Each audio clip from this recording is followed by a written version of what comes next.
नमस्कार मित्रों, मेरा नाम आशु है और मैं लेके आया हूँ बहुत मेहनत के बाद एक ऐसी वीडियो जो कि ज़्यादातर स्टूडेंट्स की प्रॉब्लम रही है। ज़्यादातर स्टूडेंट्स का सवाल रहता है कि वो एग्जाम टाइम पे ना सारा कुछ भूल जाते हैं। पूरे दिन पूरी रात सिलेबस को कंप्लीट करने में लग जाते हैं, लेकिन जब एग्जाम सेंटर पे जाके बैठते हैं तो उनका दिमाग ब्लैंक हो जाता है और कुछ भी याद नहीं रहता है। तो तुम एक बात बताओ, जब तुम मोबाइल चलाते हो तो तुम्हारा दिमाग कैसे एक्टिव रहता है? तो सिलेबस की बात आती है तो तुम्हारा दिमाग डेड क्यों होता है?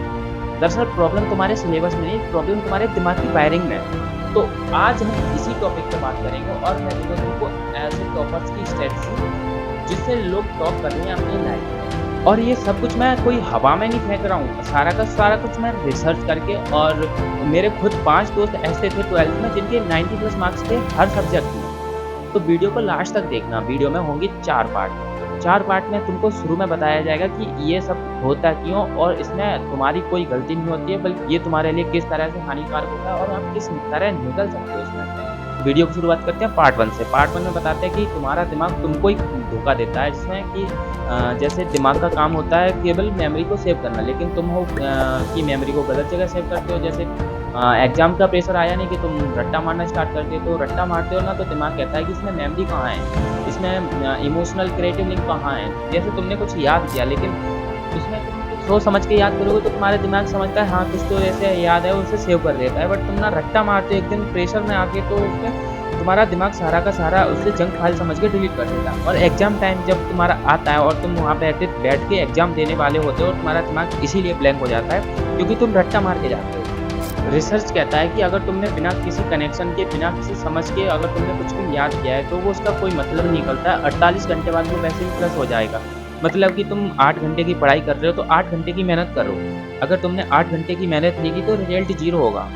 और तुमने जितना भी 8 घंटे में पढ़ा है वो 48 घंटे के बाद तुम खुदा खुद भूल ही जाओगे, तो कोई मतलब नहीं निकलता है। तो इसे मेमोरी को हैक कैसे करें, इसके 3 पॉइंट रहेंगे। मेथड ऑफ लोकाई, द भाई rule, the 3x recall. Point number 1 है the location of anchor trick, method of loci. जैसे अगर तुमको कुछ याद नहीं हो रहा तो वो उसको तुम किसी से कनेक्शन बना के जोड़ सकते हो, जैसे अपने घर से, अपने घर में, या किसी गेमिंग मैप से या फ्रीज वगैरह किसी से। तो इससे ये होता है कि तुम्हारा दिमाग ना 80% विजुअल से ज़्यादा फास्ट स्टोर करता है। जैसे हिस्ट्री का कोई बैटल याद करना है तो तुम अपने स्कूल का कोई कैंटीन याद करते हो। जैसे अगर तुमको कोई साइंस का फॉर्मूला याद करना है मिरर, तो तुम ना अपने वॉशरूम का कोई मिरर रखते हो जो जिससे एक कनेक्शन बनता है और तुमको वो लॉन्ग टर्म के लिए याद भी रहता है। नंबर 2 होता है द भाई रूल।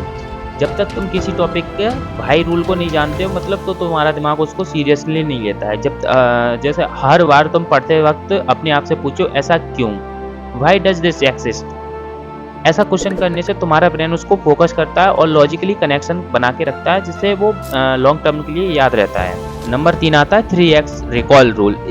3x रिकॉल रूल एक ऐसा पावरफुल रूल है जिसको अगर तुमने अप्लाई किया किसी चीज पे, वो उसे तुम मरते दम तक नहीं भूल सकते हो। इसमें एक चीज को ना 3 बार याद रखा, जैसे पढ़ने के तुरंत बाद एक बार रिपीट करो, फिर नेक्स्ट डे एक बार याद करो, बिना देख के उसे याद करने की कोशिश करो, फिर 3 दिन बाद उसको एक बार फिर से रिवीजन करो और टेस्ट दो। इतना सब कुछ कर लिया तो बोलना मुश्किल नहीं है कि ये इम्पॉसिबल है। 2 पार्ट कंप्लीट करने के बाद आते हैं अपन तीसरे पार्ट पे, द मेमोरी किलर। इसमें हम यूज़ करते हैं क्विक फायर स्टाइल। मतलब कि अगर तुम्हारे मोबाइल का नोटिफिकेशन बजा तो तुम्हारा अटेंशन स्प्लिट होता है, तुरंत उससे देखते हो किसका नोटिफिकेशन है किसका क्या। दूसरा आता है लेट नाइट स्क्रॉलिंग, मतलब लोअर स्लीपिंग, पुअर मेमोरी।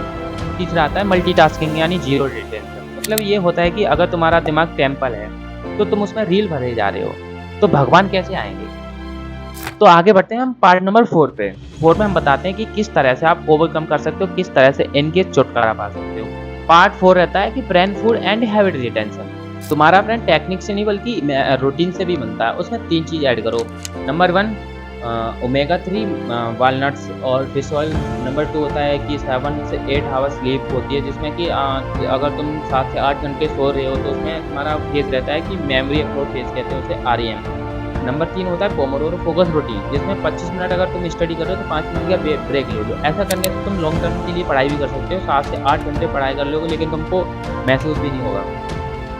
मैं बताता हूँ कि सबसे पहले तो तुमको अपने दिमाग का DNA बदलना चाहिए। ये सारी चीज़ें अगर तुम अपनी लाइफ में अप्लाई करोगे तो तुम सबसे पहले अपने ब्रेन का सोच, डीएनए इसको बदलना चाहिए कि क्योंकि सबके पास ब्रेन होता है, लेकिन कुछ लोग ही होते हैं जो अपने ब्रेन का सही से यूज़ कर पाते हैं और उसे अच्छे से चलाते हैं। मैं कह रहा था कि वीडियो में टाइम और मेहनत दोनों लगती है, तो वीडियो में ज़्यादा कुछ नहीं करना, बस एक कमेंट करना, जिससे मेरे को थोड़ी बहुत मोटिवेशन बनी रहेगी और मैं नेक्स्ट वीडियो पर अच्छे से मेहनत कर पाऊँगा।